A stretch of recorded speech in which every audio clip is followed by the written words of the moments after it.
আসসালামু আলাইকুম রহমতুল্লাহ বারকাতুহু। একটা কবিতা বলি ভাই শোনেন। জুমার দিনের রসুলের কবিতা বলতেছি। শহীদ হলে হতে পারে আটক, পরের দেনা থাকবে ঘাড়ে, আটক থাকবে বেহেশতের দুয়ারে। আপনি যতই শহীদ হন আর যাই হন, আপনার পরের দেনা যদি থাকে, পরের আপনার কেউ টাকা পয়সা পায়, আপনি যদি শোধ না করে শহীদি মৃত্যু লাভ করে যদি মারা যান, তবু আপনার বেহেশতের দ্বার দুয়ারে যায় থাকতে হবে। যতক্ষণ ওই হক্কুল ইবাদ যতক্ষণ শোধ করেন নাই, ততক্ষণ আপনাকে আল্লাহ জান্নাতে যেতে দেবে না।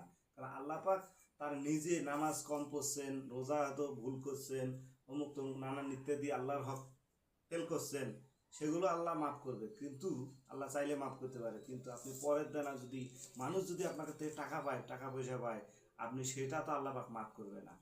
এই জন্য এই কথাটা স্মরণ রাখবেন যে বোনের হক, ভাইয়ের হক, মা বাবার হক, যে কোনো কারো হক হোক, আপনি সেটা পরিশোধ করার চেষ্টা করবেন। তাতে কি হবে, আপনি দুনিয়াও লাভবান হবেন, আখেরাতেও আপনি নাজাত পাবেন, এবং বেহেশতের দ্বারে যে আপনাকে খাড়া হয়ে থাকতে হবে না, আল্লাহ পাকের উসুলায় আপনি বেহেশতে লাভ করতে পারবেন। এই হাদিসটা বললাম, আমল করার চেষ্টা করবেন। আসসালামু আলাইকুম রহমতুল্লাহ বারকাতু।